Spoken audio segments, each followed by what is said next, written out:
अगर हम नाम जप करें तो हम बड़े से बड़ा दुख सह सकते हैं। अपने धर्म के लिए हम प्राण भी समर्पित कर सकते हैं। नाम जप के द्वारा जब हमारे अंदर आध्यात्म बल आ जाता है तो हम उत्साहित होते हैं कि भले कष्ट मिले लेकिन मैं धर्म नहीं छोड़ूंगा।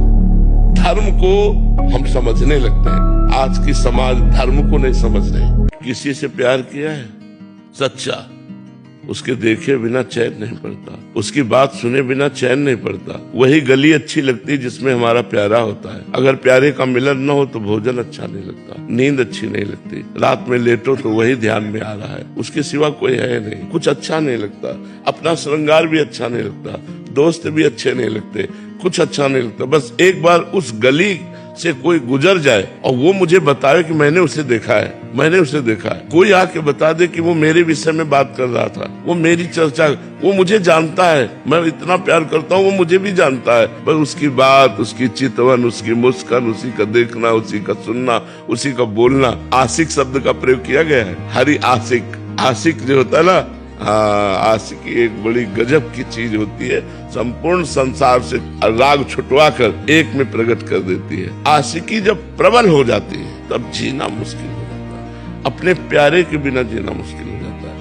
अपना प्यारा नजदीक होता है तो डर लगता है कहीं छूट न जाए। एक भय लगा रहता है कि कहीं हमारा बिछोह ना हो जाए, कहीं कुछ हो ना जाए। मतलब वो हर समय अपने प्यारे के विषय में, तब उसे खान पान अच्छा नहीं। खान पान अच्छा जब लगेगा जब प्यारा साथ होगा। प्यारे के बिना खान पान नहीं भावे है, नहीं कोमल वसंत सुहावे है, सब विषय लगे ते खारा है। हरि आशिक का मर।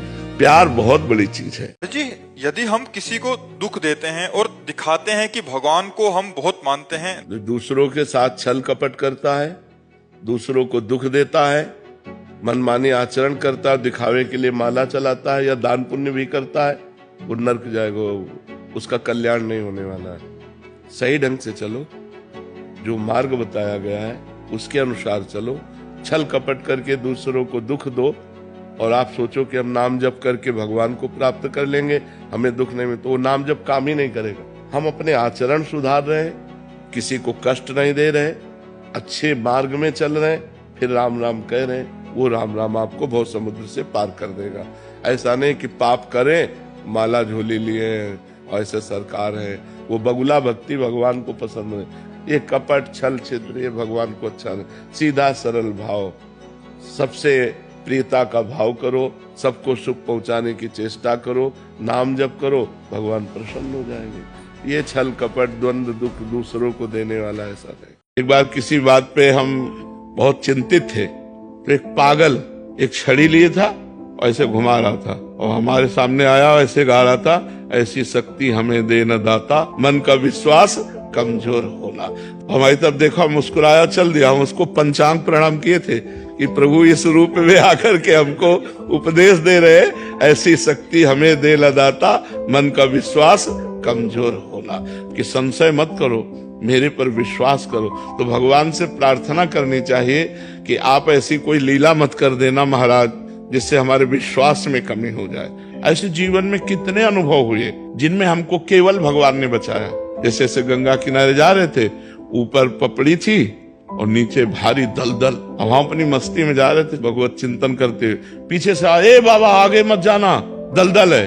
हमने पीछे मुड़ के देखा, कोई नहीं दिखाई दिया। जो ही ऐसे छड़ी किया, अरे हमको आप बताओ यहाँ कौन आता निकालने। भगवान ने आवाज दी और कोई दिखाई नहीं दिया, और हमें लगा मेरा मालिक मेरे साथ है, वो मुझे देख रहा है। तो हमें लगता है कि अगर हम भगवान से प्रार्थना करें कि आप हमारे विश्वास को कभी न तोड़ना, नाथ हमारा विश्वास बढ़ता जाए, ऐसी शक्ति हमें दे न दाता, मन का विश्वास कमजोर हो। विश्वास कमजोर हो गया तो फिर किसी के समझाए नहीं समझोगे आप। एक बार हमने एक शराबी को प्रणाम किया था, शराब पिए था, हम गंगा किनारे बैठे गंगा जी की तरंगों का आनंद ले रहे थे मंत्र जपते हुए। उस समय 22-24 की जो भी अवस्था और नई अवस्था थी, तो खड़ा हो, तो मतलब एक कौतूहल, उसकी गंध से तो समझ गए शराब पिए। हमका क्या करेगा, तो खड़े हुए, ये स्वभाव शुरू से रहा है जी। बोले कहाँ ले जाएगा, बाबा जी क्या फर्क पड़ता है, ले चलो। वो ले गया और वैकुंठ धाम ले गया, वहाँ ब्रह्मावर्त बिठूर में है वैकुंठ धाम, वो पास में ही था। और भगवान की छवि को ऐसे नशे में ही बोल रहा है, बोला देख रहा है इनको तू, कौन है? तुमका भगवान। किसके बने? वो भगवान तो भगवान होते। बोले नहीं, जो मैं बात पूछ रहा हूँ असली बता। हमका संगमरमर। बोले ये क्या है? उनका संगमरमर। बोले समझ ले, एक पैरों के नीचे रौंदा जाता है और एक भगवान बन के पूज रहा है। क्यों? ये तिल तिल काटा गया लेकिन टूटा नहीं। ये टूटा नहीं तो आज भगवान बन के पूज रहा। टूटना नहीं जीवन में। हम उसे पंचांग प्रणाम किया था, जैसे संत को प्रणाम करते हैं कि भगवान नाटक करके शराबी का मुझे उपदेश कर रहे हैं। अगर उपदेश सही मिले तो एक शराबी का भी उपदेश मान ले। तो हमको बात माननी है, वो कहीं से भी हो। अगर सही बात बोल रहा है तो हमें शिक्षा लेनी चाहिए। ये नहीं देखना चाहिए कौन है। जैसे हम मिठाई अच्छी लगी तो ले लिया, मिठाई वाला ये मिठाई खाता है कि नहीं, नहीं मेरी पसंद है मैंने खरीद ली। तो अच्छी बात मुझे जहां से मिले वहां से स्वीकार करना चाहिए। वो छोटा व्यक्ति हो, वो संसारी व्यक्ति हो, या वो पागल आदमी भी हो, तो भी हमें स्वीकार करना चाहिए, अच्छी बात स्वीकार करना चाहिए। एक बार नामदेव जी ने भगवान से कहा, जब कुत्ते में भी भगवान को प्रकट कर लिया, तब भगवान से कहा अब तुम छुप नहीं सकते। विट्ठल भगवान से बातचीत करते थे। अब गुरु की कृपा से हमने पहचान लिया आपको। भगवान ने कहा सही? उन्होंने कहा हाँ, अब तुम छुप नहीं सकते। अब मंदिर में बैठ के भजन करने लगे। भीड़ थी, मन में आया मंदिर के पीछे जाएं। तो मंदिर के पीछे गए तो 10-20 लड़के आके गुल्ली डंडा खेलने लगे। वो हल्ला मचा। तो सोचा नदी के किनारे जाएं। नदी के किनारे गए तो वहां बैठ के भजन ही कर रहे थे। इतने में जो है कोल की रात रूप जंगली, वो अपने वहां तंबू लगाने लगे और शोरगुल मच गया। तो इन्होंने जाके कहा ए शोरगुल क्यों मचाते हो? अरे बोले दिन भर के भूखे थे, अच्छा मिला, काट करके इसी को खा जाते हैं। और गड़ासा लेकर के पति पत्नी दोनों दौड़े और वो भागे कांच समेट करके अपनी, और भागते भागते विट्ठल भगवान के मंदिर में आए। भगवान ने कहा क्या हो गया? अरे बोले पता नहीं कौन कसाई था, वो कह रहे थे काट के खा जाए। बोले अभी तो थे। बोले पहचान पाए?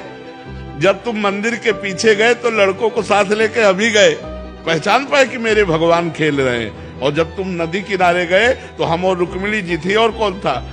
बोले प्रभु आप पहचानना चाहो तो आपको पहचान ले, लेकिन आप ना पहचानना चाहो तो ऐसे रूप है कि पहचाना नहीं जा सकता कि भगवान है। जी, यदि हम किसी को दुख देते हैं और दिखाते हैं कि भगवान को हम बहुत मानते हैं, दूसरों के साथ छल कपट करता है, दूसरों को दुख देता है, मनमानी आचरण करता है, दिखावे के लिए माला चलाता है या दान पुण्य भी करता है, वो नर्क जाएगा, उसका कल्याण नहीं होने वाला है। सही ढंग से चलो, जो मार्ग बताया गया है उसके अनुसार चलो। छल कपट करके दूसरों को दुख दो और आप सोचो कि हम नाम जप करके भगवान को प्राप्त कर लेंगे, हमें दुख नहीं मिले, तो वो नाम जप काम ही नहीं करेगा। हम अपने आचरण सुधार रहे हैं, किसी को कष्ट नहीं दे रहे, अच्छे मार्ग में चल रहे हैं, फिर राम राम कह रहे हैं, वो राम राम आपको बहुत समुद्र से पार कर देगा। ऐसा नहीं कि पाप करें, माला झोली लिए और ऐसे सरकार है, वो बगुला भक्ति भगवान को पसंद है। ये कपट छल छिद्र ये भगवान को अच्छा नहीं। सीधा सरल भाव, सबसे प्रियता का भाव करो, सबको सुख पहुंचाने की चेष्टा करो, नाम जप करो, भगवान प्रसन्न हो जाएंगे। ये छल कपट द्वंद्व दुख दूसरों को देने वाला ऐसा नहीं।